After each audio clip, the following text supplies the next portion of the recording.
আমাদের সংখ্যা তো বাড়বে, ধৈর্য ধরুন না।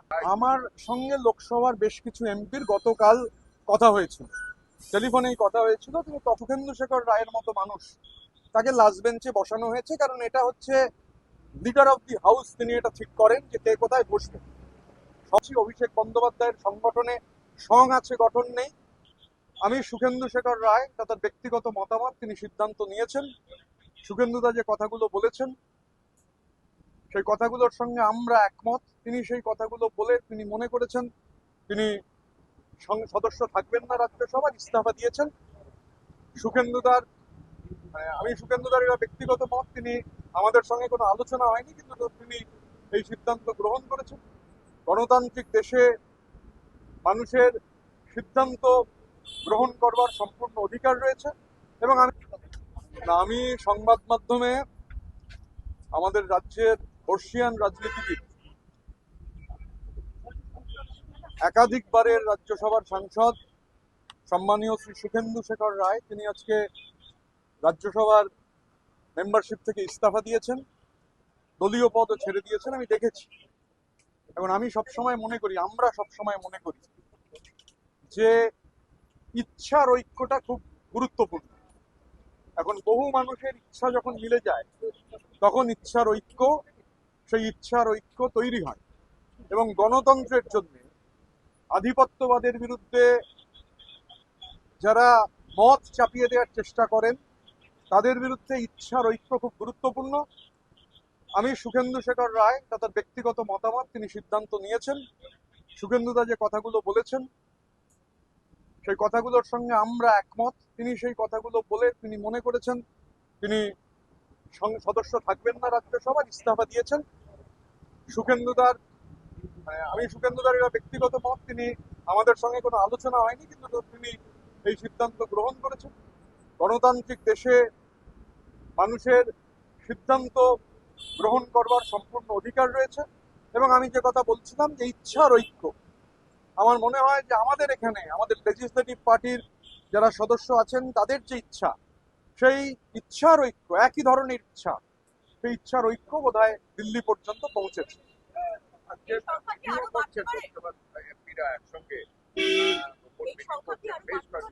আমার সঙ্গে লোকসভার বেশ কিছু এমপির গতকাল কথা হয়েছিল, টেলিফোনেই কথা হয়েছিল। কিন্তু তখন আমি এরকম কিছু শুনিনি। তারা আমাদের যে বক্তব্য, সেই বক্তব্যগুলো সঙ্গে সহমত ছিলেন। স্বাভাবিকভাবে যদি তারা সেভাবে, আমরাও একসঙ্গে কাজ করেছি, সহকর্মী ছিলাম। এরা সমস্ত পার্লামেন্টারি পার্টির মেম্বার, এবং পার্লামেন্টারি পার্টির মেম্বাররা, আমি যেহেতু সাংসদ নই, স্বাভাবিকভাবে পার্লামেন্টারি পার্টির মেম্বাররা যদি একত্রে বসেছেন, এটা খুব স্বাভাবিক। পার্লামেন্টারি পার্টির অধিকাংশ মেম্বার যদি একত্রে বসেন, তখন আলোচনা করেন, যদি এটা হয়ে থাকে, তার মধ্যে তো অসুবিধার কিছু নেই, হতেই পারে। আজকে সুখেন্দুদা রাজ্যসভার কাজের বিষয় নিয়ে একাধিক প্রশ্ন তুলেছেন, যেহেতু আপনিও একই সঙ্গে তার সাথে রাজ্যসভার সাংসদ ছিলেন।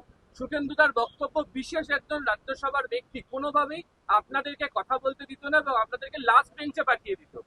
দেখুন, আমাকে লাস্ট বেঞ্চে তো আমি কাটিয়েছি গত 15 মাস, লাস্ট বেঞ্চে বসতাম। অনেকে আমার থেকে ইয়াং, এবং কোনো পলিটিক্যাল ব্যাকগ্রাউন্ড নেই, আরটিআই অ্যাক্টিভিস্ট এসব আগে সিট পেয়েছি। তো যাই হোক, পার্লামেন্টে পারফরমেন্স কি, সে তো প্যারামিটার, পাবলিক প্যারামিটার। তো ঘটনাচক্রে এটা খারাপ লাগতো যে সুখেন্দু শেখর রায়ের মতো মানুষ, তাকে লাস্ট বেঞ্চে বসানো হয়েছে, কারণ এটা হচ্ছে লিডার অফ দি হাউস, তিনি এটা ঠিক করেন যে কে কোথায় বসবে। সমস্যা হচ্ছে রাজনীতির আঙিনায় ভাড়ামোর কোনো জায়গা নেই। যে আমি বলেছি, অভিষেক বন্দ্যোপাধ্যায়ের সংগঠনে সং আছে, গঠন নেই। তার যে কুইজ মাস্টার আছে, তিনি diamond Harbour football club manage করছেন, সেখানের কাজকর্ম দেখছেন, বা অন্য জায়গায় তার অ্যাসোসিয়েটসদের নিয়ে সেখানে তার যে কোম্পানি আছে কুইজ করছেন, এগুলো ঠিক আছে। কিন্তু সমস্যা হচ্ছে সেই ভাড়ামোটা পার্লামেন্টের ফ্লোরে চলে গেলে সমস্যা হয়। তো সুখেন্দুদা যে কথাগুলো বলেছেন, আমি তার সঙ্গে 100% একমত, কারণ আমিও এই একই ধরনের ব্যবহারের সঙ্গে সম্মুখীন হয়েছি। খারাপ লেগেছে, কিন্তু কিছু করার ছিল না। তো সুখেন্দুদা যে কথাগুলো বলেছেন, একটা কথাও 1 ইঞ্চি বাড়িয়ে বলেননি, যা বাস্তব তাই বলেছেন। প্রবলেম হচ্ছে যে ওই কুইজ মাস্টার কুইজ শোতে যে ভাড়ামো করা চলে মাঝে মাঝে, সেই ভাড়ামোটা পার্লামেন্টে চলে না। এটা মানে এর সাক্ষী বহু লোক আছেন। শুভেন্দুদা আজকে বলেছেন, হয়তো কালকে আরো অনেকে বলবেন। এই সংখ্যাটা কি বাড়বে? পরিষদের রায়ের সংখ্যাটা কি বাড়বে আগামী দিনে? আমার এই সংখ্যাটা কি বাড়বে? আমাদের সংখ্যা তো বাড়বে, ধৈর্য ধরুন না। এখন তো 1টা 20, 2টো 20-তে কি হবে, 3টে 20-তে কি হবে আমি তো বলতে পারছি না। সময় যত এগোবে, মানে এটাই তো বিজ্ঞান। বিজ্ঞান হচ্ছে যে আমরা এই মুহূর্তে দাঁড়িয়ে রয়েছি, এক্ষুনি কি হবে, এখানে গাছটা তো ভেঙে পড়ে যেতে পারে, তো পর মুহূর্তে কি হবে সবাই আমরা আক্রান্ত হতে পারি গাছটা ভেঙে পড়ে গেলে। সুতরাং 1 ঘন্টা বাদে 2 ঘন্টা বাদে কি হবে সেটা নিয়ে এখন তো ভেবে লাভ নেই। যখন সময় আসবে আপনারাও দেখতে পাবেন, আমরাও দেখতে পাবো। আমি আগে বাংলার উত্তর দেবো। অবকাশের সময় আমরা রাজ্যের মুখ্যমন্ত্রীকে দেখেছিলাম, তিনি টাইম বাউন্ড বেঁধে দিয়েছিলেন যে এই সময় আমি পিছিয়ে থাকবো, এই সময় আমি এগিয়ে যাবো। আজকে দেখছি আপনিও টাইম বলছেন যে 3টে 20-তে কি হবে, 4টে 20-তে কি হবে। না, আমি তো এটা বিশ্বাস করি। আমি তো এরকম নয় যে এটা আমায় যারা চেনেন, মানে যাদের সঙ্গে আমার এখন যোগাযোগ হচ্ছে না, যাদের সঙ্গে গত 10 বছরের যোগাযোগ বিচ্ছিন্ন হয়নি, গত 5 বছরের যোগাযোগ বিচ্ছিন্ন হয়নি, তারা আমায় চেনেন, জানেন। আপনাদের অনেকের সাথে এখন আলাপ হচ্ছে, কিন্তু যারা আমায় চেনেন জানেন যে এটাই আমার থিওরি। আমি এই দর্শনে বিশ্বাস করি যে I live for this moment, I live for this day. একটা বিষয় যেটা হচ্ছে যে দলের শীর্ষ নেতৃত্বের কি বোঝার সময় এসেছে না এখনো আসেনি বা তারা বুঝতে পারছে? দেখুন, মানে উট পাখি মনে করে যে বালিতে মুখ গুজে থাকলে প্রলয় বন্ধ হয়ে যাবে। প্রলয় তাতে বন্ধ হয় না। এটা ইতিহাসের শিক্ষা। বারবার যুগে যুগে কালে কালে ইতিহাস এই শিক্ষা দিয়েছে। এখন শিক্ষা কেউ নেবেন কি নেবেন না সেটা সম্পূর্ণ তার ব্যক্তিগত ব্যাপার, আমি তার মধ্যে যাব না। দাদা ইচ্ছার ঐক্য, ইচ্ছার ঐক্যের এই যে যারা ইচ্ছার ঐক্য প্রকাশ করছেন, এই ইচ্ছা সংক্রমিত হচ্ছে।